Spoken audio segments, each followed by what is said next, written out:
안녕하세요. 한라산 불곰입니다. 이번 영상에서는 비타500, 쌍화탕, 무왕청심원 등의 제품으로 유명한 광동제약에 대해서 정리해 보겠습니다. 광동제약의 주가는 2020년 12월 15일 장마감 기준으로 11,100원, 시가총액 5,294억이고요. 코스피 303위입니다. 다양한 아이스크림으로 유명한 빙그레와 최근 상장한 교촌치킨으로 유명한 교촌 F&B와 비슷한 규모의 시총입니다.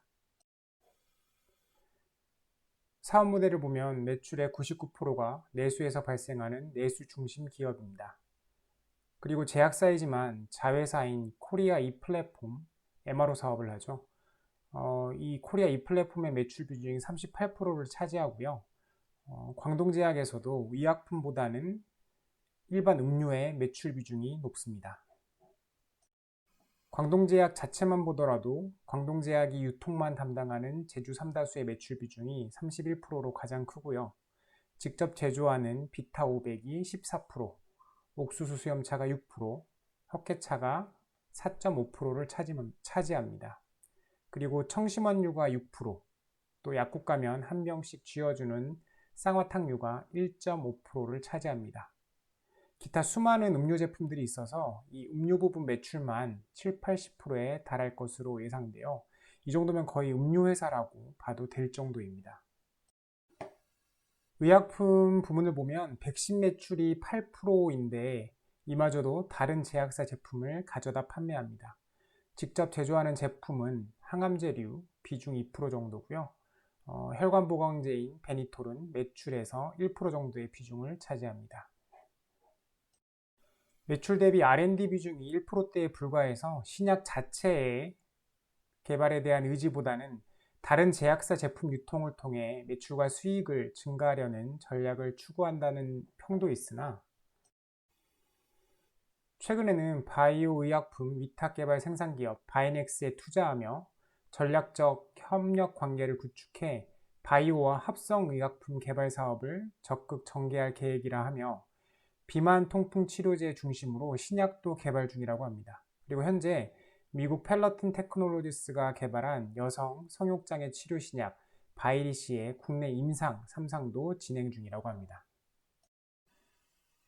광동제약의 창업주 최수부 회장은 1936년생으로 일본 후쿠오카에서 출생했습니다. 아버지가 일본 후쿠오카에서 철제품 공장을 운영하다가 한국에 같이 돌아왔는데 1년 만에 재산을 탕진하고 알아 누우셨다고 합니다. 이후 최수부 회장이 나무를 해다 팔거나 과일을 팔며 살다가 1960년 군복무 후에 고려 인삼 산업사에서 경옥고를 판매하는 외판원 업무를 시작했다고 합니다. 이후 1963년 27세의 나이에 서울 동빙고동에 땅을 사서 광동제약사를 창업, 경옥고를 제조 판매했고요. 1973년에는 서울신약을 인수하며 광동 쌍화탕과 거북표 우왕청심원을 제조 판매, 이후 최씨 고집을 내세우며 한방약품들을 판매하며 기업을 성장시켰습니다. 7년 IMF 때 부도위기를 맞기도 하지만 전 사원들이 상여금을 반납해가면서 부도위기를 간신히 모면하고 이후 비타500, 옥수수 수염차, 헛개차 등을 출시해 데이트를 치고 2020년에는 제주 삼다수의 유통까지 맡게 됩니다. 2015년에는 코오롱 글로벌로부터 MRO업을 하는 코리아 이 플랫폼의 지분 56%를 인수하며 매출이 급증하고 2016년부터는 매출 1조 원을 돌파하며 계속 성장 중입니다. 광동제약의 매출을 보면 2004년 1,800억에서 2019년 1조 2,383억으로 지속 증가합니다. 7배 가까이 증가하게 됩니다. 2012년 삼다수 유통을 시작하게 되면서 한번 크게 뛰고요. 또 2015년 코리아 이 플랫폼을 인수하며 매출이 한번 크게 성장하기 시작합니다. 그에 반해 영업이익은 2004년 231억에서 2019년 418억으로 80% 증가에 그치고요. 당기순이익 역시 2004년 168억에서 2019년 214억으로 27% 증가에 그칩니다. 일단 음료 제조 유통의 이익이 의약품 이익 대비 높지 않고 특히 큰 매출 비중을 차지하는 코리아 이 플랫폼의 이익률이 1%도 안 되는 것이 주요 원인으로 분석됩니다. 재무 상태를 보면요. 부채 비율이 61.74%, 유동 비율이 195.77%, 차입 비율이 21.55%, 금융비용 부담률이 0.19%에 불과해 재무 상태가 매우 양호합니다. 현금 흐름도 대체적으로 영업활동 플러스, 투자활동 마이너스, 재무활동 마이너스로 무난한 흐름을 보이고 있습니다. 즉 영업활동으로 돈을 잘 거두어들여 투자하고 차입금 갖고 배당하는 흐름입니다. 광동제약의 경영자와 지분 구조를 보면요.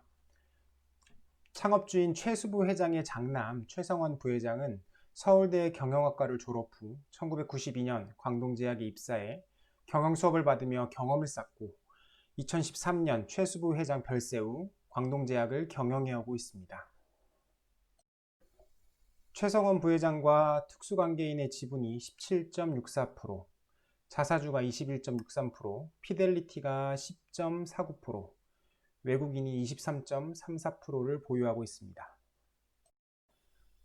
최성원 부회장과 특수관계인들의 지분이 매우 낮아 적대적 M&A의 가능성이 높다는 의견도 있으나 높은 자사주를 활용한 경영권 방어, 즉 자사주를 자신들의 우호 주체에게 매각해서 우호 지분을 키우는 방식이죠.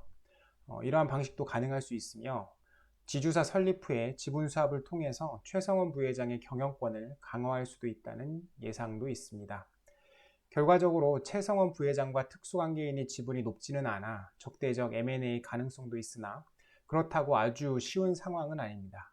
만약 경영권 분쟁이 발생하게 된다면 한진칼과 비슷한 상황으로 흘러갈 수 있다고 봅니다. 올해 광동제약의 배당금은 80원을 예상합니다. 왜냐하면 지난 5년간 순이익에 상관없이 지속적으로 80원의 동일한 배당금을 지급해왔기 때문이죠. 이 정도면 최시고집 인정인가요? 하지만 방금 얘기했듯 최성원 부회장과 특수관계인들의 낮은 지분율을 고려하면 배당 성향을 30% 이상으로 상향해서 개인 주주들의 우호도를 미리 높여둘 필요가 있다고 생각을 합니다. 만약 최성원 부회장 측도 이런 점을 고려한다면 언젠가 배당금의 대폭적인 상향을 하지 않을까 조심스레 예측해 봅니다. 광동제약은 코로나 관련해서 직접적으로 코로나 백신이나 치료제를 개발하고 있지는 않고요. 쌍화탕이나 비타 500 등의 음료가 코로나로 지친 국민들에게 힘을 주고 있다고 합니다.